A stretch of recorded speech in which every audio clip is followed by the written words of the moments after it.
बोलिए सद्गुरुदेव की जय। सज्जनों एवं देवियों, जीवन में जब कुछ समस्याएं आती है या शरीर रोग से ग्रस्त हो जाता है, उस समय अपनी कोई व्यवस्था नहीं रहती, परिवार वाले कुछ सहयोग नहीं कर सकते और हम भी मौत के कटघरा में खड़े रहते हैं। तब उस समय जीवन का महत्व समझ में आता है। जिंदगी की कीमत हम तौलते हैं कि जिंदगी कितनी बेकीमती है। इसलिए हमारे जो संत महात्मा हुए, ऋषि मुनि हुए, वे गहराई से इस जीवन की कीमत को समझे और तब ऐसे महापुरुषों के हृदय से ये उद्गार निकला कि जीवन कितना अनमोल है। सदगुरु कवि ने कहा है, मानुष जन्म अनमोल है, धोखे में मत खोए, अब चूके पछताओगे, तीन खान दुख रोए। मनुष्य जन्म बड़ा अनमोल रत्न है, क्योंकि मनुष्य जन्म में ही मानवीय गुण और मानवीय विचार होता है, जिसके माध्यम से सत्संग, भजन, भक्ति कर कल्याण का कार्य कर सकते हैं। अन्य तीन खानी तो केवल भोग भूमिका है, वहाँ कल्याण सुधार का कोई अवसर नहीं। केवल मानव शरीर ही कर्म भूमिका है। मानव जीवन में ही बुद्धि और ज्ञान होने से कल्याण सुधार की साधना की जा सकती है। मानव देह एक सोपान है, एक सीढ़ी है। सीढ़ी चढ़ने के काम भी आती है और उतरने के काम भी। जिस सीढ़ी से नीचे भी उतरा जा सकता है और चढ़कर ऊपर भी पहुंचा जा सकता है, इसी तरह शरीर के माध्यम से, मानव शरीर के माध्यम से नीचे भी जाया जा सकता है, नरक में भी जाया जा सकता है और कल्याण तक भी पहुंचा जा सकता है। मनुष्य देह देहातीत होने के लिए मिला है। मानव तन तो आत्मा को निखारने की प्रयोगशाला है। इसलिए मनुष्य जन्म को अनमोल रत्न कहा है। धातुओं में देखा जाए तो सोना, चांदी, हीरा, जवाहरात को लोग बहुत ही मूल्यवान वस्तु मानते हैं। वह भले मूल्यवान होता है, परंतु उसका भी मोल होता है, उससे अनमोल नहीं कहा जाता। चाहे जितनी भी बेशकीमती चीज हो, लेकिन उसकी कीमत की जाती है, पर मनुष्य जीवन का मोल नहीं होता, इसलिए इसे अनमोल कहा गया है। एक बार एक व्यक्ति बहुत दुखी होकर के, जीवन से थका हुआ, वह रास्ता रास्ता जा रहा था। एक महात्मा रास्ता में मिल गए। उन्होंने महात्मा जी से पूछा, महात्मा जी, मैं बहुत दुखी हूँ। महात्मा जी ने पूछा कि तुम्हारे दुखी का कारण क्या है? वह व्यक्ति कहता है, मेरे दुख का एक कारण है मेरी दरिद्रता, मेरी गरीबी। मैं बहुत गरीब हूँ और ये मेरे दुख का कारण है। निश्चित है, गरीबी जीवन दुख का कारण होता है। जिस जीवन में पेट भर खाने को न मिले, जिस जीवन में तन ढकने के लिए कपड़ा न मिले, जिस जीवन में रहने को छाया न मिले, वो दुख का जीवन तो है ही।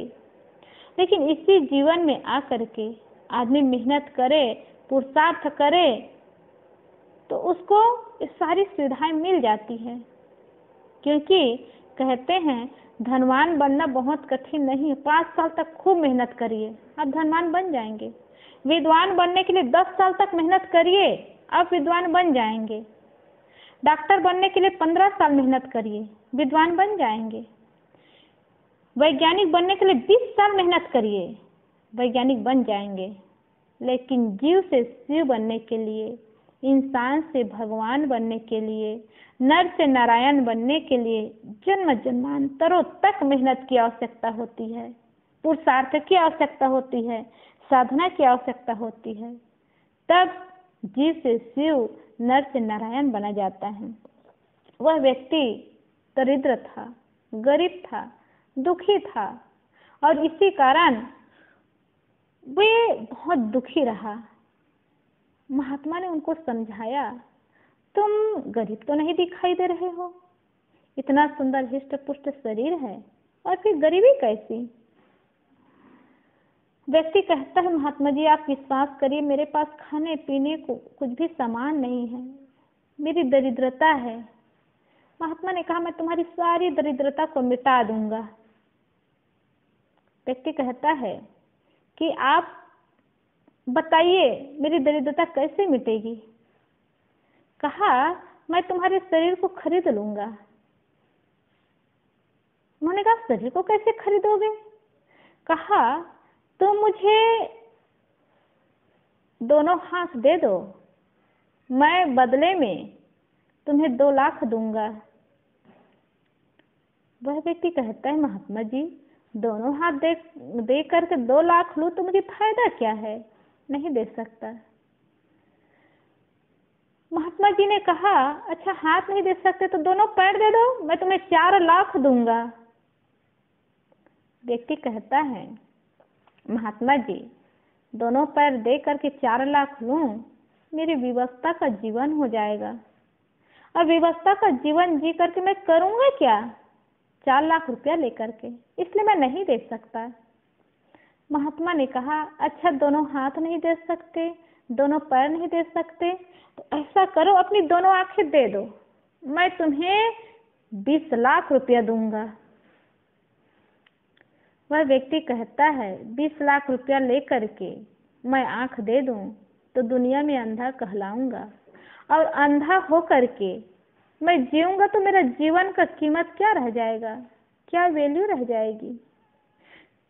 क्योंकि हमारे सुंदर स्वस्थ शरीर रहते हैं तो हमको उसकी कीमत दिखाई नहीं देती।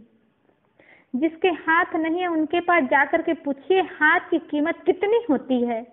हमारे सुंदर हाथ है तो हमको इसकी कीमत दिखाई नहीं देती।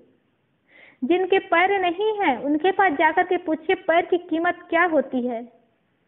हमारे सुंदर पैर है उसकी कीमत दिखाई नहीं देती। जिसकी आंखें नहीं है, जो अंधेला में जीवन जीता है, उनके पास जाकर के पूछिए पैर आँख की कीमत क्या है, वो आँख की कीमत बताएंगे। हमारी सुंदर आंखें हैं तो हमें उसकी कीमत दिखाई नहीं देती है। एक विदेशी लड़की रही जिसका नाम था गलिंडा। दोनों आंखें नहीं थी।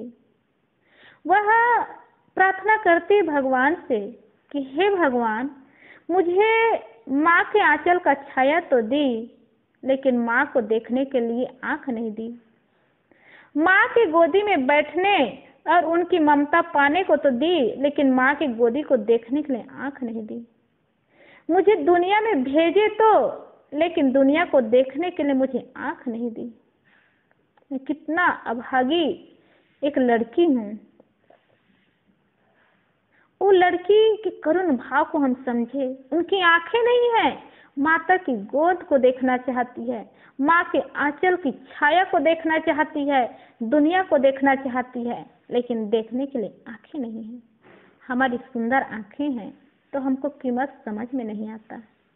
तो शरीर का इतना महत्व होता है। व्यक्ति कहता है मैं 20 लाख रुपया लेकर के अपनी आंखें नहीं दे सकता। महात्मा ने कहा, अच्छा अपनी आंखें भी नहीं दे सकते तो ऐसा करो, तुम अपना जान दे दो, अपना जीवन दे दो, मैं सारा संसार का ऐश्वर्य तुम्हें दे दूंगा। व्यक्ति कहता है, प्रभु संसार का ऐश्वर्य लेकर के मैं जान दे दूं तो लेने से मुझे फायदा क्या है, इसलिए मैं नहीं दे सकता। महात्मा ने समझाया, बेटा तुम जिसको गरीब समझ रहे हो, इस सुंदर मनुष्य जीवन को लेकर के गरीबी का एहसास कर रहे हो, उसी जीवन के बराबरी में संसार का ऐश्वर्य भी कम है। पैसा लेकर के हाथ नहीं दे सकते, पैर नहीं दे सकते, आंखें नहीं दे सकते, और संसार का ऐश्वर्य लेकर के भी अपना जीवन नहीं दे सकते। तो संसार के ऐश्वर्य से भी बढ़ करके तुम्हारा ये जीवन है, इसलिए जीवन की कीमत समझो।